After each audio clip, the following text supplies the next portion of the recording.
off the afternoon is actually a very short session, which is really just feedback from the chairs, just a couple of minutes each, about what happened this morning in each of the different areas, which will then feed on into this afternoon's conversation when you go into your different groups that you've all signed up to.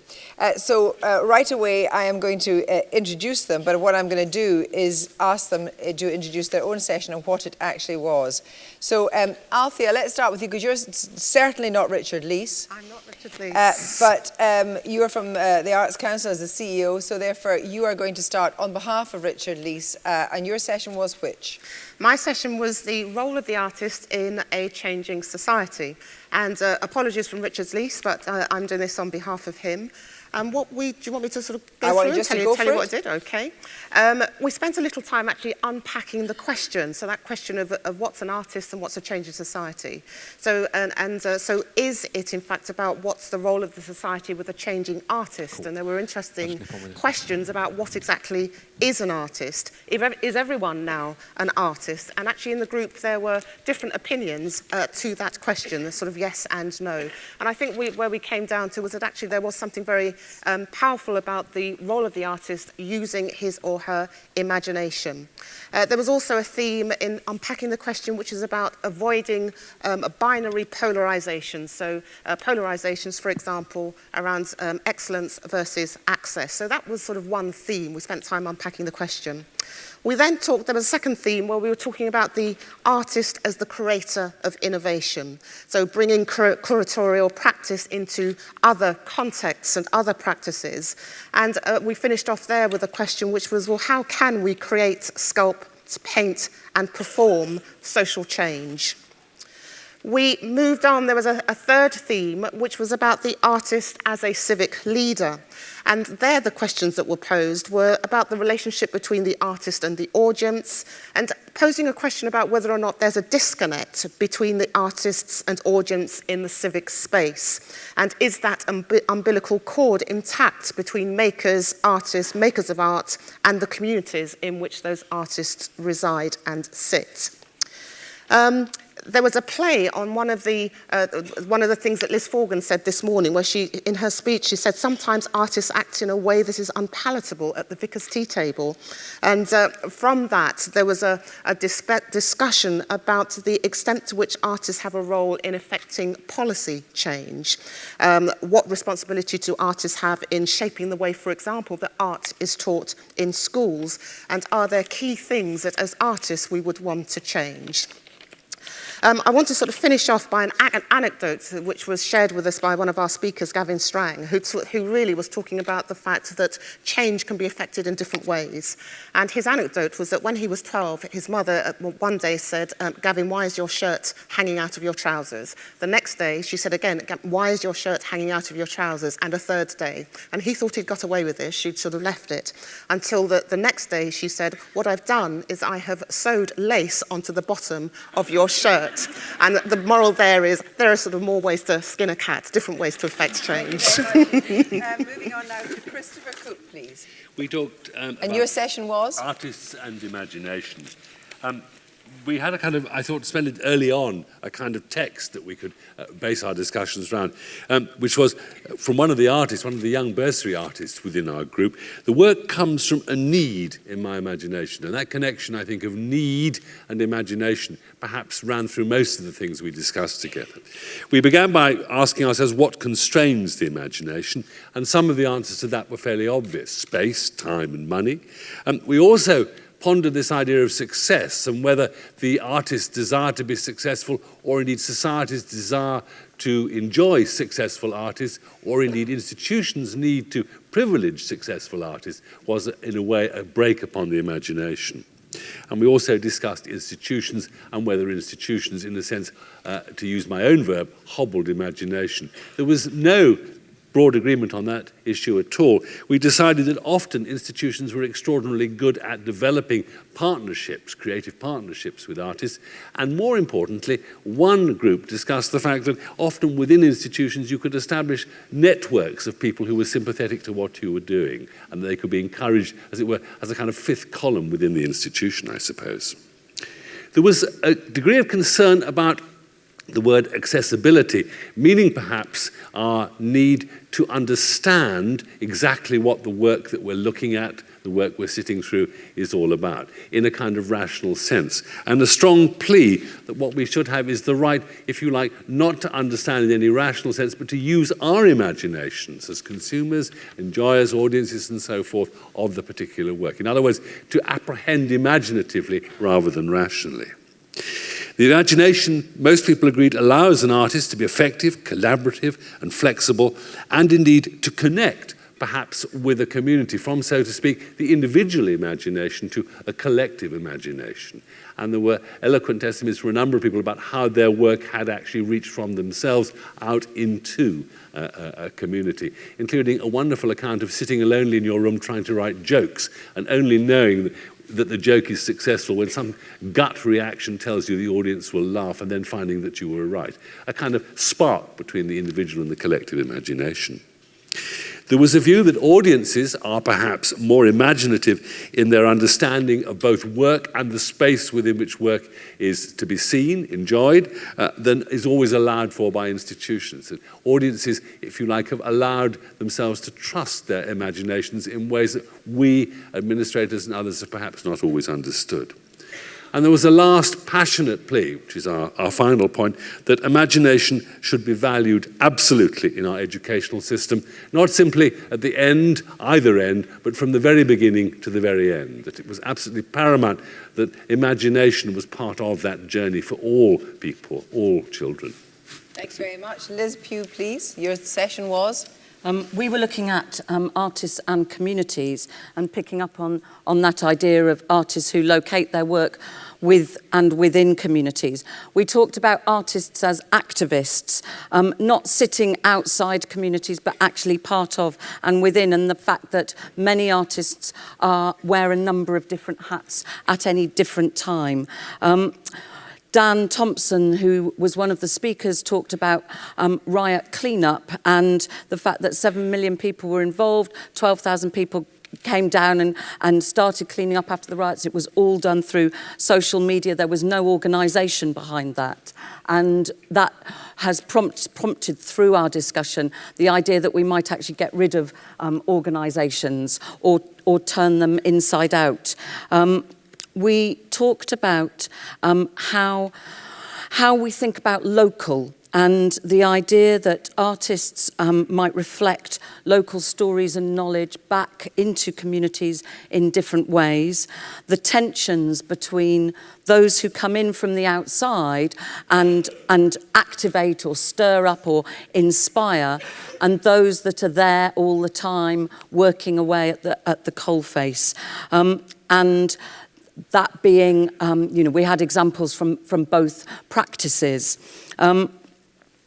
We talked about the idea of pop-up and temporary, and going forward, I think interrogating that notion of permanence, and that might be around venues or organisations, and impermanence. How can you be transitory, responsive, and fleet of foot? We talked about the desire, just got lost. We talked, there was an independent artist, there was a number of independent artists in the group, and one of them made the very telling point that in partnerships, as we're all being encouraged to make, an independent artist might be the only person in the room who is unpaid for the meetings that go into the time to set those projects up. Great, well, let's come on to you. And Graham Sheffield, tell me what you were doing. We just got 2 minutes each. It's actually very interesting because a lot of as you would probably expect, a lot of the topics have overlapped to some extent. So the idea of Christopher's session, artists, institutions hobbling the imagination is a phrase that struck me. We were talking about artists and international. We had two very creative producers speaking, talking about the importance of connections, of international, of artist networks, of artist leading the dialogue, of trusting the artist to create these dialogues. A big issue for us in the conversation was, as you would expect, about mobility, but beyond the prosaic but necessary issue of visas, but the whole issue of mobility in terms of facilitating the dialogue. I think a few phrases that came up out of the conversation: the dangers of insularity, internationalism enables you to see yourselves in a new light, local becomes international in a different context and changes the approach to your own work, seeing it also through the lens of a single self-promoting artist, self-producing artists, not only through the eyes of an institution. Internationalism only makes sense in the context of the national, and we had a bit of a debate about that. I think what we would throw out for the afternoon, and what we weren't asked to do that in the morning, but in the afternoon they're supposed to be sorting it all out, or we were creating all the problems this morning, of articulating a new definition of internationalism and its benefits and the potential of it, and being more robust in our articulation of that to those who can make a difference in the policy area. Thank you very much. Baba Israel, your session was? Our session was artists and young people, and we heard directly from 2 young artists, and they spoke very much around the real challenges facing them, including debt and including not having the time and resources to develop their work, but also the incredible amount that they have achieved. As a global group, some of the key issues were around balancing, in terms of reaching young people and getting them involved in the arts, balancing informal and formal, better relationships between the education sector and the arts sector, financial sustainability for young artists. Organizations need to pay their young artists. The need for a development of the complementary positions like the producer, the role of national certification programs, the role of parents and family, that we need to take risks with our young artists. We need inspiring mentors and facilitators. We need to value R&D. Young artists need to be able to make mistakes. They need to be able to find their own unique voice. And that really contained with this issue of artists and young people, that there is a sense of urgency, and that there really is a chance that young people will not have the creative childhoods that they deserve, and that there's a real sense of urgency with this issue. Thank you very much. Sue Harrison. Yep, mine was artists and audience. And we had 2 very talented creative producers as speakers. But for one of the first comments of the session was, well, we do need to hear from an artist. So I'll tell you the artist's story first, which an artist talked about her work, and she talked about having produced successful work. And the question for the artist then becomes, do I produce more of this? Do I produce something that's similar so that my audiences stay with me? Or do I continue to develop my own work, and how cutting edge can I be? But the sense from the presentation was that you need to give audiences codes to understand work, that artists who are mature artists, their work can be even more challenging, but if it's great work, then you have to stick with it, and you have to ensure that you can bring audiences to it. The audiences have a little problem with complexity. They can draw narrative, and they're happy with complex narrative. They enjoy virtuosity, but an intellectual virtuosity is really important. And finally, we talked about lots of things, but really we touched on democratization of culture and how participation is being promoted, and is that simply the making of art, and how can we take it further, and how can we ensure that people are more engaged after they've made work. And very finally, our public space. And our public space is now commodified, it's commercialized, infotainment, and there is no intellectual rigor within the public sphere. How can we make that happen? Julia Fawcett. Yes, thank you. My session was on artists and fundraising, and we had a fantastic range of organisations and artists, small and large arts organisations in the room. And like some of the other chairs have said, there has been quite a lot of crossover of themes and topics. The 3 key issues I think that were raised in this morning's session were around the competition for the philanthropic pound, obviously something we're all very familiar with, but quite a lot of sort of dialogue and conversation around language, and artists and arts organisations struggling to articulate sometimes their work in one language, even more difficult to be multilingual. And we had some really great evidence and stories from the room of, you know, the inappropriate way in which we sometimes try to place and position our work. One of our speakers said he really hates receiving applications that have mirrored or cut and pasted language from Arts Council applications. Lots of talk around capacity within the sector sector as we're looking to drive costs down? Is this an area where, you know, smaller arts organisations, independent audience or artists, do they have the chance, the opportunity, the skills, the resources to upskill and work in this area to generate the funds? And finally, a lot of conversation around collaboration, collaborative fundraising opportunities, and some really great input from our key speakers. Regis Cochefer from the Paul Hamlin Foundation was giving some really great illustrations, small, large, independent artists coming together for the first time and putting forward collaborative bids. Thank you very much indeed. And Alison Clark-Jenkins. Okay, my session was effectively climate change. There were 3 really powerful key messages. The first was we must take climate change seriously, and artists must have a central role within that. And that's about their content and their practice.